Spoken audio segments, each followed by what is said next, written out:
하늘 높다 바다 깊다 말들 하지만 어머니의 사랑보다 더는 못하리라.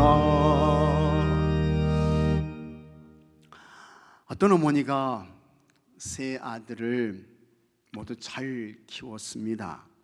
각자의 역할과 책임을 감당하며 살고 있었습니다. 사회적으로 인정받는 위치에 있었습니다. 경제적으로 부족함이 없었습니다. 가정이 모두 평안했습니다. 어머니는 그런 아들들을 보면서 아주 행복해했습니다. 세월이 많이 흘렀습니다. 어머니도 이제는 노쇠했습니다. 눈이 잘 보이지 않았습니다. 귀도 들리지 않았습니다. 허리가 굽었습니다. 팔과 다리의 힘도 빠졌습니다. 그러던 어느 날 세 아들이 한자리에 모였습니다. 그 중에 한 명이 우리 셋 중에서 누가 가장 효자인지 한번 증명해 보이자라고 했습니다. 세 아들이 모두 좋다고 했어요. 큰아들은 어머니께 방이 15개가 되는 큰 집을 사드렸습니다. 방이 15개가 되니까 그 집은 궁궐 같았습니다. 둘째 아들은 우리나라에서 제일 비싼 최고급 승용차를 사드렸습니다. 그리고 운전기사까지 날려서 보냈습니다. 막내인 셋째 아들은 15년 동안, 15년입니다. 잘 훈련시켜서 성경책을 달달 외우는 신기한 앵무새를 어머니께 선물했습니다. 이 앵무새가 얼마나 영리한지 창세기 1장 하면 창세기 1장을 그냥 쭉 외우는 거예요. 태초에 하나님이 천지를 창조하시니라. 그 다음에 시편 1편 하면 시편 1편도 잘 외워요. 복 있는 사람은 악인의 꾀를 쫓지 아니하고 잘 외우는 것입니다. 요한복음 3장 하면 요한복음 3장도 막힘없이 그냥 줄줄줄줄 외워 나갔습니다. 정말 대단한 앵무새였습니다. 이제 어머니께서 누가 제일 효자이며 누구의 선물이 최고인지를 결정해야 했습니다. 어머니가 큰아들에게 말했습니다. 큰아들아, 내 선물이 참 고맙다. 하지만 나는 내 선물을 받을 수 없다. 이 나이에 그렇게 큰 집은 나에게 이제 더 이상 필요 없어. 나에게는 그저 따뜻한 방 한 칸이면 충분하다. 어머니께서 큰아들의 방이 15개가 되는 그 큰 집 선물을 이제 거절했습니다. 어머니께서 둘째 아들에게 말했습니다. 둘째야, 내 선물이 참 고맙다. 너는 아주 비싼 최고급 승용차를 준비했구나. 하지만 나는 너의 선물도 받지 않겠다. 나는 이미 눈이 어두워서 앞이 잘 보이지 않아. 귀도 제대로 들리지 않는다. 그런 내가 차를 타고 어디를 다니겠니? 그러니 너의 선물도 받을 수 없다 하면서 둘째 아들의 최고급 승용차도 거절했습니다. 이제 셋째 막내 아들만 남은 거예요. 막내 아들은 눈이 어두운 어머니께 성경을 읽어줄 잘 훈련된 앵무새를 선물했다고 했습니다. 어머니가 한참을 흡족한 표정을 짓더니 막내 셋째 아들에게 이렇게 말했습니다. 셋째 막내야, 나는 내가 전해준 선물을 제일 좋아한다. 정말 내가 나에게 전해준 닭은 너무 맛있었다. 너무 잘 먹었어. 눈이 어둡고 귀가 잘 들리지 않았던 어머니는 막내 아들이 선물한 앵무새를 닭으로 착각하셔가지고 그걸 잡아서 백숙을 끓여 잡수셨습니다. 그리고는 막내 아들에게 잘 먹었다고 하면서 셋째 내가 최고다 라고 했던 것입니다. 여러분, 이건 뭘 말씀하는 걸까요? 효도를 하는 것이 어렵다는 것입니다. 쉽지 않다는 거예요. 어른을 모신다는 거 힘듭니다. 어려운 것입니다. 그러나 그렇다 할지라도 효도를 행해야 합니다. 왜 그렇습니까? 하나님의 명령이기 때문에 그런 것입니다. 하나님께서 출애굽한 이스라엘 백성들에게 모세를 통해 십계명을 주셨습니다. 첫 번째 돌판에는 제1계명부터 제4계명까지 기록되었습니다. 이 계명들은 모두 하나님께 대한 것이었습니다. 하나님 외에 다른 신을 두지 말라고 했습니다. 우상을 만들지 말라고 했습니다. 여호와 하나님의 이름을 망령되이 부르지 말라고 했습니다.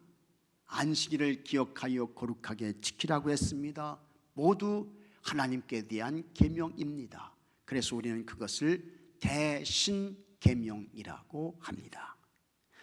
두 번째 돌판에는 제5계명부터 제10계명까지 기록되었습니다. 이 계명들은 인간관계에 대한 계명이었습니다. 그래서 대인계명이 되는 거예요. 그런데 인간관계에 대한 계명 가운데 첫 번째가 부모 공경입니다. 출애굽기 20장 12절에 내 부모를 공경하라. 그리하면 내 하나님 여호와가 내게 준 땅에서 내 생명이 길리라. 부모 공경을 먼저 말씀해요. 그 다음에 살인하지 말라, 간음하지 말라, 도둑질하지 말라, 내 이웃에 대하여 거짓 증거하지 말라, 내 이웃의 집을 탐내지 말라고 했습니다. 대인계명에서 다른 계명은 모두 하지 말라는 금지 계명입니다. 살인하지 말라고 했습니다. 간음하지 말라고 했습니다. 도둑질하지 말라고 했습니다. 내 이웃에 대하여 거짓 증거하지 말라고 했습니다. 내 이웃의 집을 탐내지 말라고 했습니다. 모두 하지 말라는 금지 계명입니다. 그러나 딱 하나 부모 공경은 행하라고 했습니다. 내 부모를 공경하라. 그리고 부모를 공경하라는 계명은 살인, 간음, 도둑질, 이웃에 대한 거짓 증거, 이웃의 것을 탐내는 것보다 앞에 있어요. 앞에 나옵니다. 이것은 어떤 의미일까? 아주 적극적으로 해석하면 불효자는 여러분 살인자만도 못하다는 거예요.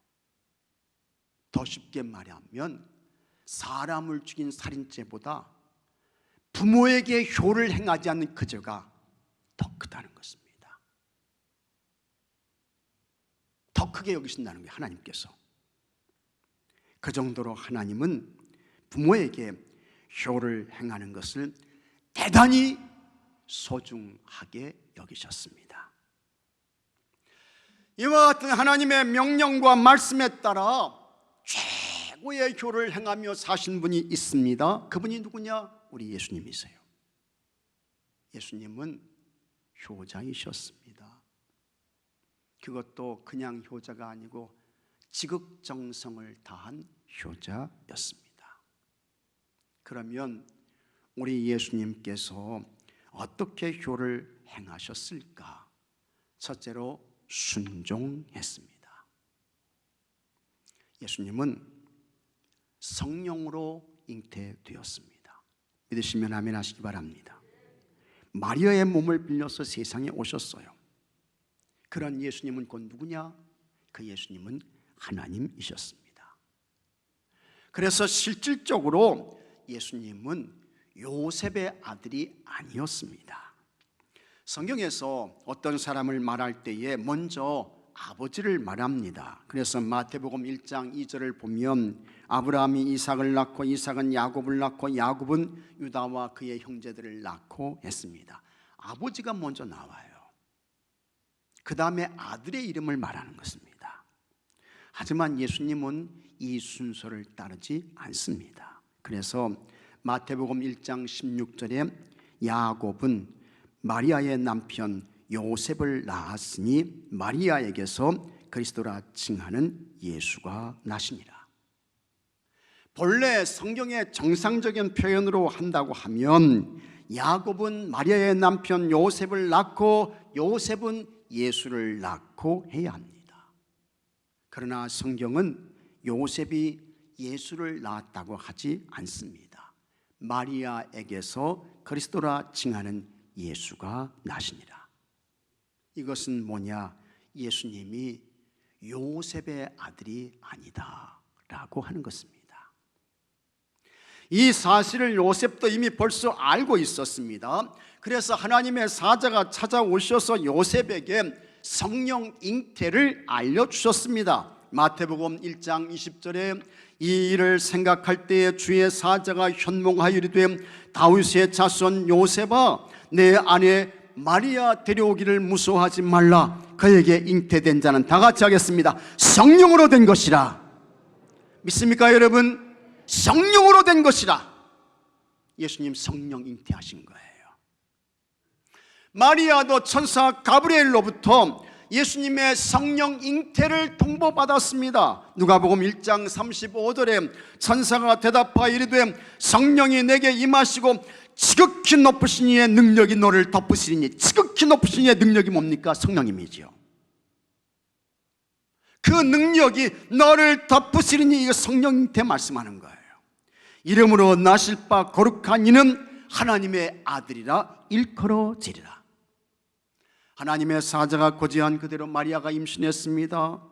10개월이 지났습니다. 하나님께서 구약의 선지자를 통해서 알려주셨던 그대로 유대 땅 베들레헴에서 한 아이가 태어납니다. 그분이 예수님이셨습니다. 예수님께서 12살이 되셨습니다. 유대인들에게 12살은 율법의 아들이 되고 하나님의 아들이 되는 나이였습니다. 이때부터 거룩한 절기와 예식에 참여할 수 있습니다. 그래서 12살이 되면 절기를 지키기 위해서 예루살렘으로 올라가게 돼요. 예수님도 12살 때에 유월절을 지키기 위해 예루살렘에 갔습니다.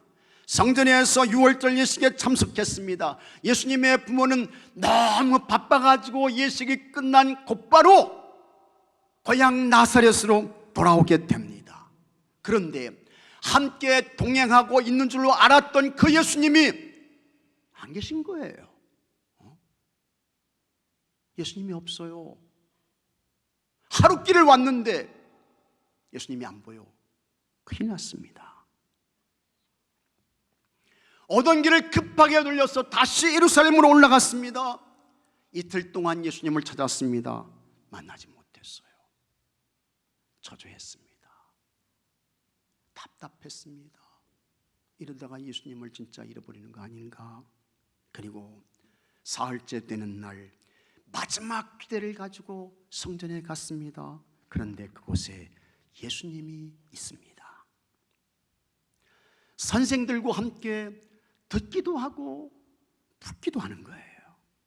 마리아가 달려가서 어찌하여 우리에게 이렇게 했느냐 말합니다. 그때 예수님께서 다음과 같이 대답했습니다. 누가복음 2장 49절에 예수께서 이르시되 어찌하여 나를 찾으셨나이까? 내가 내 아버지의 집에 있어야 될 줄을 알지 못하셨나이까? 이 말은 뭡니까? 예수님이 요셉의 아들이 아니라는 것입니다. 예수님이 마리아의 아들이 아니라는 거예요. 예수님께서 자신의 신분을 정확하게 밝히셨습니다. 하나님 아버지가 나의 아버지다. 그리고 성전은 하나님 아버지의 집으로 아들인 예수님이 내가 하나님 아버지 그 집인 성전에 있는 거, 그건 지극히 당연한 것입니다. 말하고 있는 것입니다. 하지만 그럼에도 불구하고 예수님은 육신의 부모인 요셉과 마리아에게 어떻게 했습니까? 누가복음 2장 51절 말씀 한번 같이 읽어보겠습니다. 예수께서 함께 내려가사 나사렛에 이르러 순종하여 받드시더라. 다 같이 아멘. 순종하여 받드시더라. 예수님은 자신이 하나님의 아들이신 것을 밝히셨습니다. 그렇지만 육신의 부모인 요셉과 마리아에게 어떻게 해요? 순종했습니다. 그리고 부모님을 받들었어요. 그래서 성경을 보면 예수님께서 요셉과 마리아에게 거역했다는 말씀이 하나도 없습니다. 어느 곳에서도 찾을 수 없습니다. 아버지 요셉이 목수였기에 예수님도 목수의 일을 했습니다. 여러분, 목수의 일이 힘듭니다. 어렵죠. 나무를 베야죠. 그 나무를 깎아야죠. 다듬어야죠. 그 다음에 맞춰야죠. 그래서 의자도 나오고 책상도 나오고 식탁도 만들어지는 것입니다. 또 목수가 집을 짓는 게 얼마나 어려워요. 요즘처럼 무슨 좋은 장비가 있는 거 아니잖아요. 또 아주 훌륭한 건축 자재가 있는 것도 아니지 않습니까? 그래서 기둥 세워야죠. 올라가서 지붕 씌워야 돼요. 얼마나 힘들어요. 얼마나 어려워요. 또 바람이 들어오지 않도록 사방을 잘 막아야 하는 것입니다.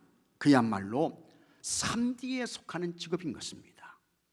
하지만 하나님의 아들이신 예수님께서 그 목수의 일을 하셨습니다.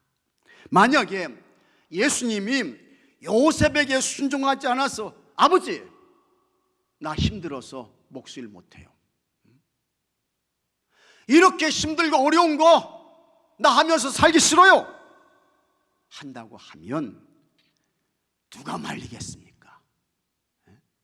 못하죠. 더군다나 예수님은 하나님의 아들이신데 못 말립니다. 그러나 예수님은 아니었습니다. 아버지 요셉에게 순종했습니다. 예수님은 어머니 마리아에게도 순종했습니다. 한 번은 가나의 혼인잔치가 열렸습니다. 그것에 초청을 받아서 어머니와 함께 예수님도 갔습니다. 그런데 요한복음 2장 3절 말씀 보면 예수의 어머니가 예수에게 이르되 저들에게 포도주가 없다 하니, 포도주가 떨어졌다는 거예요. 손님 대접할 포도주가 없어요. 그러자 예수님이 어떻게 했습니까? 하인들을 부릅니다. 저 입구에 돌 항아리 6이 있는데 그곳에 물을 채우라고 했습니다. 그리고 연회장에 갖다 주라고 했습니다. 사람들이 물로 된 포도주를 맛보았습니다. 너무 맛이 좋은 거예요. 이전에 있던 포도주보다 훨씬 뛰어났습니다. 그래서 사람들이 신랑을 불러가지고 너무 좋은 포도주를 뒀다고 하면서 칭찬을 했습니다. 그런데 예수님의 어머니 마리아가 예수님께 이 집에 포도주가 떨어졌으니 예수님께 어떻게 좀 해보라고 했을 때 예수님께서 마리아를 향해 어머니, 날더러 어쩌라는 겁니까? 난 몰라요. 어머니도 저 사람들 일에 참견하지 마세요. 알아서 하라고 그냥 내버려 두세요. 그랬다고 하면 이 어머니의 입장과 어머니의 위치가 어떻게 되는 거예요? 불편하지요. 심란한 것입니다. 틀림없이 예수님의 문제를 해결하실 수 있는데 알아서라고 내버려 두세요. 그랬다고 하면 참 어머니가 곤란한 것입니다. 그러나 예수님은 그렇게 하지 않았습니다. 어머니께 순종하지요. 예수님은 어머니의 입장과 어머니의 위치를 세워드렸습니다. 이렇게 예수님은 순종의 효자였습니다. 여러분의 가정에서 부모님은 연세가 높으십니다. 세대 차이가 많이 나요. 혹은 여러분보다 훨씬 많이 못 배우셨을 수도 있습니다. 생각이 다르죠. 관점이 틀립니다. 여러분, 그렇다고 해서 무시하면 안 됩니다. 멸시하면 안 돼요. 거역하면 안 되는 것입니다. 그것은 불효를 행하는 것입니다. 여러분의 부모에게 순종하시기 바랍니다. 그리고 공경하며 잘 받드십시오. 그래서 예수님이 효자이셨던 것처럼 여러분들도 하나님 앞에서 좋은 효자, 효녀들이 모두 되시기를 바랍니다. 둘째로 위로했습니다. 예수님께서 하나님의 뜻을 이루어드리는 공생의 삶을 시작하셨습니다. 12명의 제자를 부르셨습니다. 저들과 함께 3년 동안 복음의 말씀을 전하셨습니다. 예수님께서 메시아 그리스도인 것을 가르치셨습니다. 병든 자를 고치셨습니다. 죽은 자를 살리셨습니다. 예수님의 제자 중에 가룟 유다가 있었습니다. 가룟 유다에게 악한 마귀가 역사했습니다. 요한복음 13장 2절에 마귀가 벌써 시몬의 아들 가룟 유다의 마음에 예수를 팔려는 생각을 넣었더라. 마귀에게 지배를 당하게 되면 여러분, 어떤 짓이든 못할 것이 없습니다. 악한 마귀가 가룟 유다의 마음을 지배했어요. 그래서 가룟 유다가 예수님을 은 30에 팔아넘기게 됩니다. 대제사장들과 서기관들이 예수님을 고발했습니다. 예수님께서 본디오 빌라도에게 재판을 받았습니다. 6월절 명절이 되면 죄수를 사면하는 전통이 있습니다.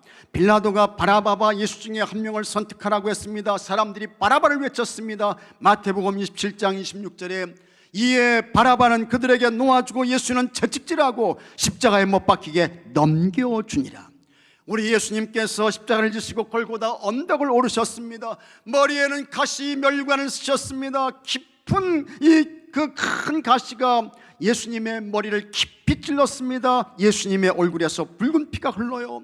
예수님께서 채찍에 맞았습니다. 예수님의 온몸은 피투성이가 되었습니다. 오전 9시가 되었습니다. 예수님께서 십자가에 달리셨습니다. 양손에 큰 녹슨 대못을 맞았습니다. 양발에도 못 박힘을 당했습니다.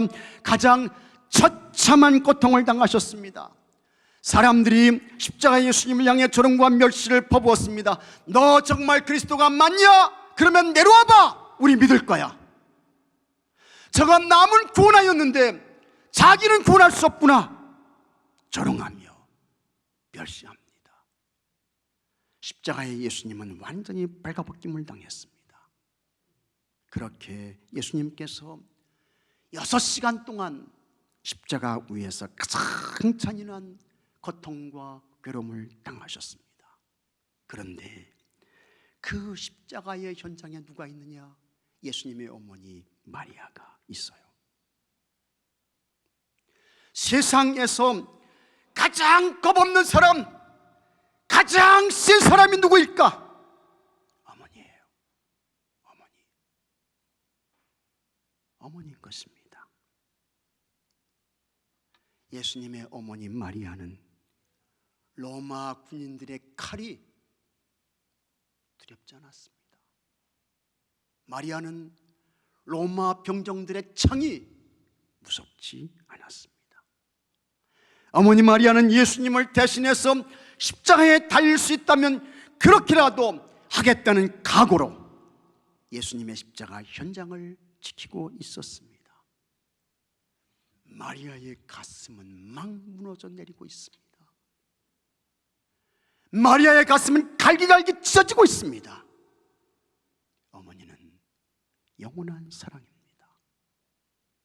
예로부터 여러분, 악처라는 말은 있어도 악모라는 말은 없습니다. 나는 지금까지 악모라는 말 들어본 적 없어요.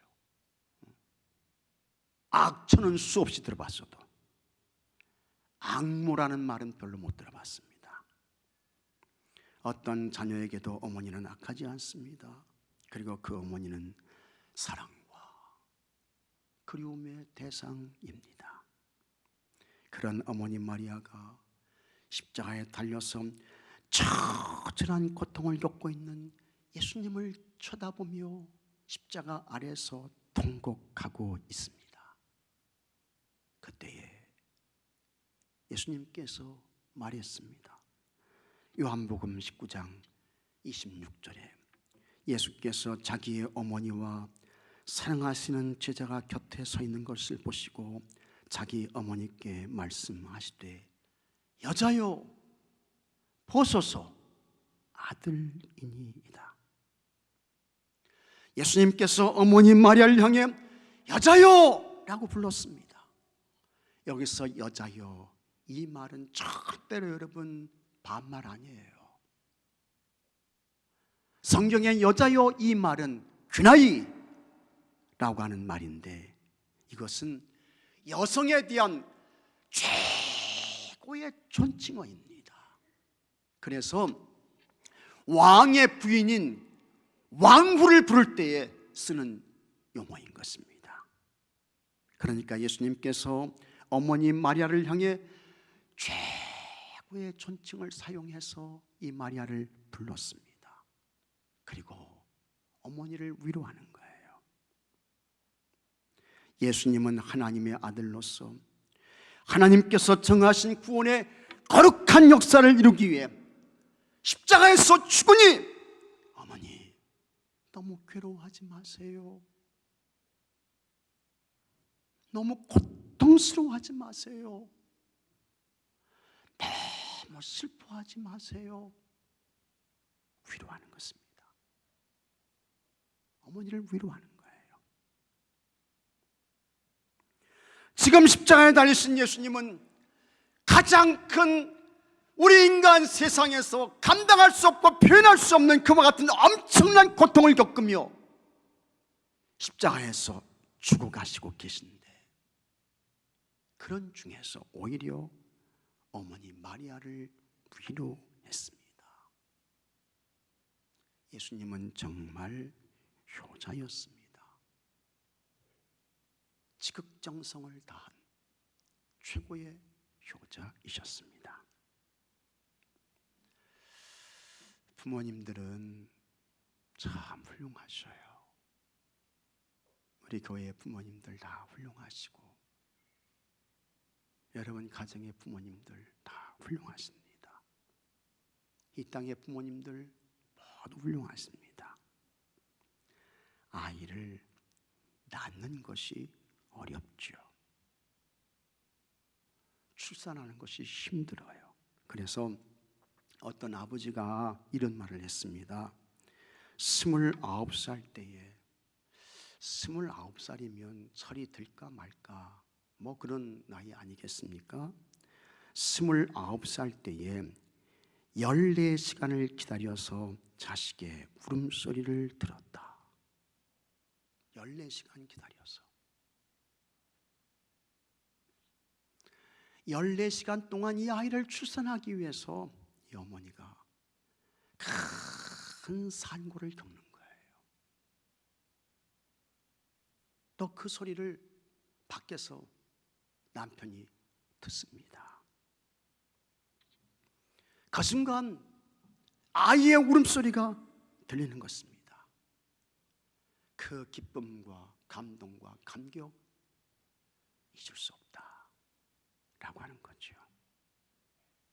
큰 산고를 치는 후에 아이가 태어난 거예요. 그런데 여기 계신 여러분들도 여러분 다 그렇게 태어나신 거예요. 다 그렇게 출산한 거야. 낳은 후에 아이를 키우는 것은 더 힘듭니다.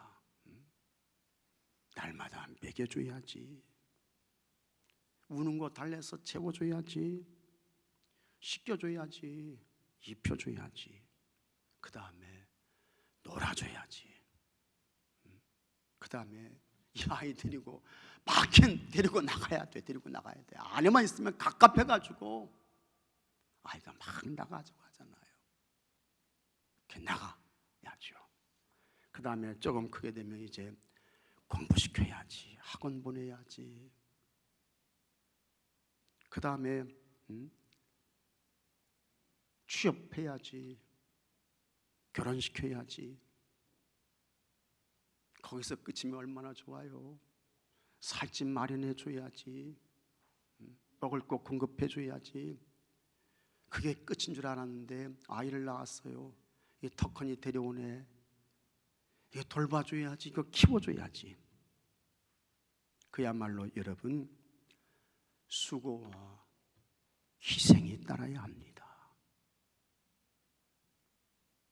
이와 같은 과정을 다 겪은 후에 오늘 여러분들이 여기 이곳에 있습니다. 그러니 여러분의 아버지, 어머니를 여러분 위로하시기 바랍니다. 고맙다고 하세요. 감사하다고 하십시오. 그리고 존중하세요. 존경하시기 바랍니다.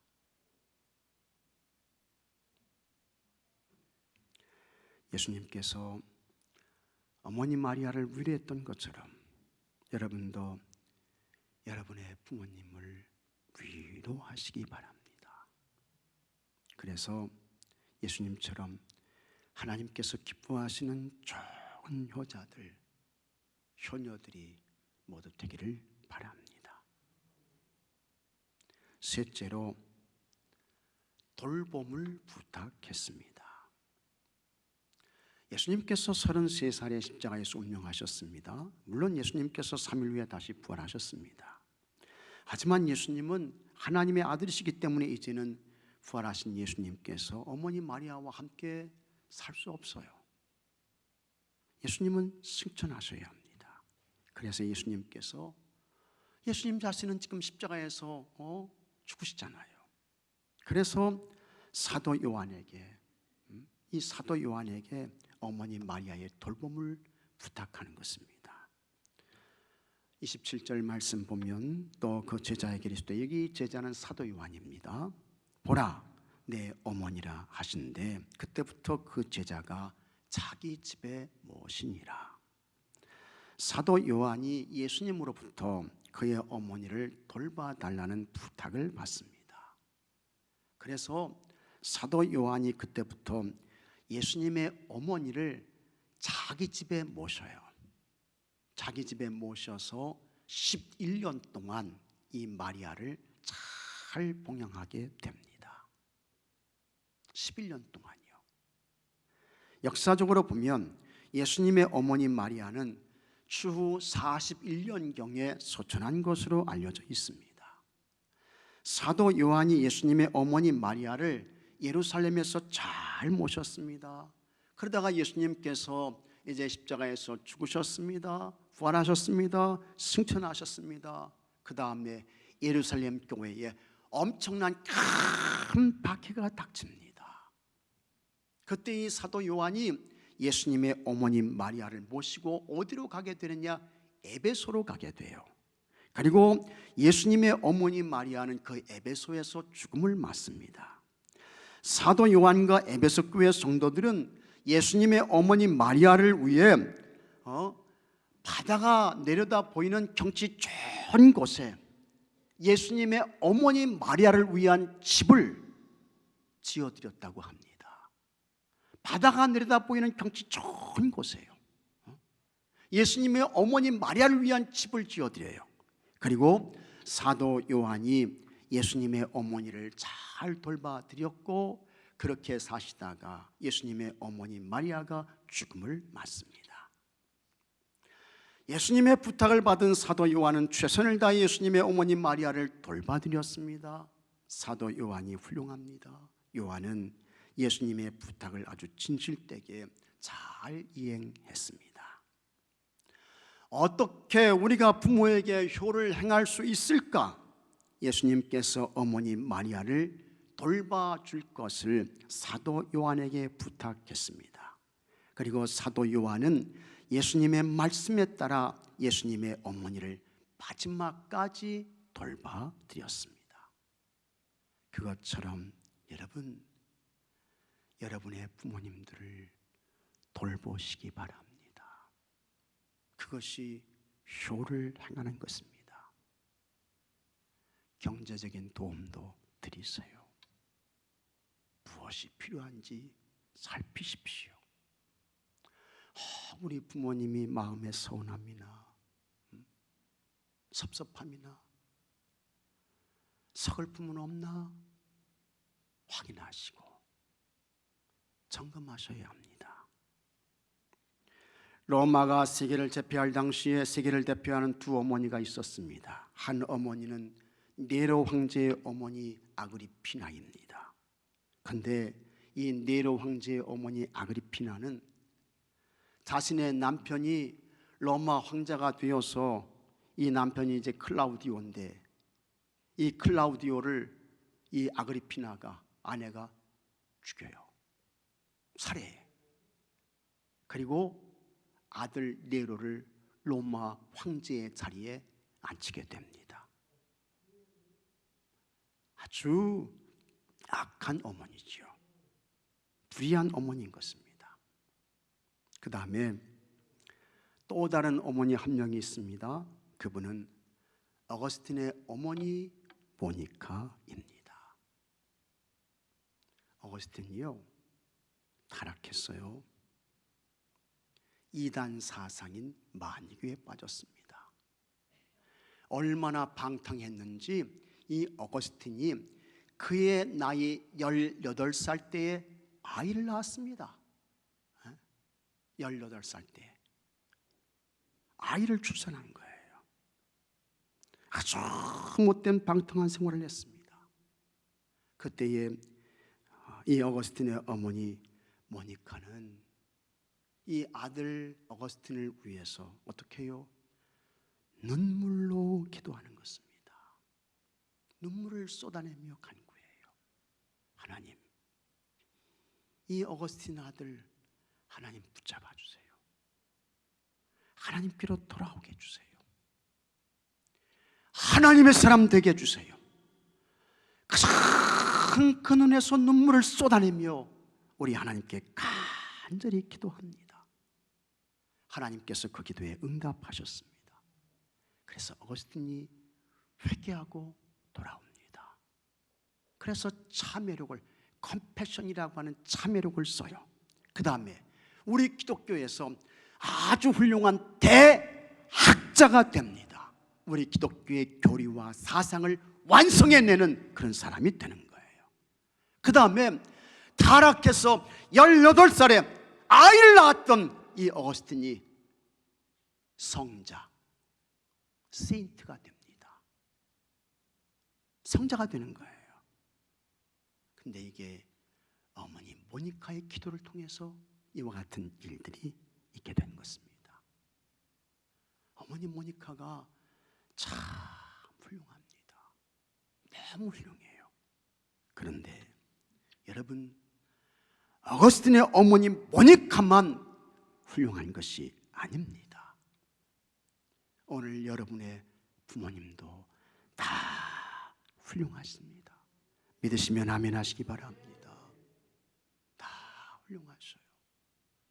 너무 훌륭하셔요. 여러분을 위한 기도와 간구를 쉬지 않았습니다. 때로는 눈물로 기도했습니다. 어떤 때는 밤잠을 자지 않고 기도하는 거예요. 그래서 지금 현재의 여러분들이 오늘 여기 이곳에 있게 된 것입니다. 감사하셔야 합니다. 감사하셔야 돼요. 그와 같은 부모님을 여러분 진정으로 잘 돌보시기 바랍니다. 부모에게 효를 행하면 하나님께서 복을 주신다고 했습니다. 신명기 5장 16절에 너는 네 하나님 여호와께서 명령한 대로 내 부모를 공경하라. 그리하면 네 하나님 여호와가 내게 준 땅에서 내 생명이 길고 복을 누리리라. 사도 바울도 말씀했습니다. 에베소 6장 2절에 내 아버지와 어머니를 공경하라. 이것은 약속이 있는 첫 계명이니 이로써 내가 잘되고 땅에서 장수하리라. 예수님처럼 우리 예수님처럼 여러분들이 다 효를 잘 향해서 하나님의 복에 복을 받고 하나님의 은혜에 은혜를 얻고 그 모든 것을 누리며 사는 여러분들이 되시기를 바랍니다. 다 같이 기도합시다. 아버지 하나님 감사합니다. 우리에게 부모님을 주셨습니다. 그 부모를 통해 오늘 우리가 여기에 있습니다. 그 부모의 사랑과 은혜에 감사하게 하여 주옵소서. 보이는 부모를 섬기지 않고 보이지 않는 하나님을 섬긴다고 하는 것 거짓입니다. 무선입니다. 깨닫고 알게 하여 주옵소서. 부모에게 순종하게 하시고 위로하게 하시고 존경의 마음으로 돌보게 해 주시옵소서. 그래서 좋은 효자 효녀들이 되게 하여 주시옵시고 하나님이 허락하시는 은혜와 복을 받고 누리며 살게 해 주시옵소서. 우리 주 예수 그리스도 이름으로 기도하옵나이다. 아멘.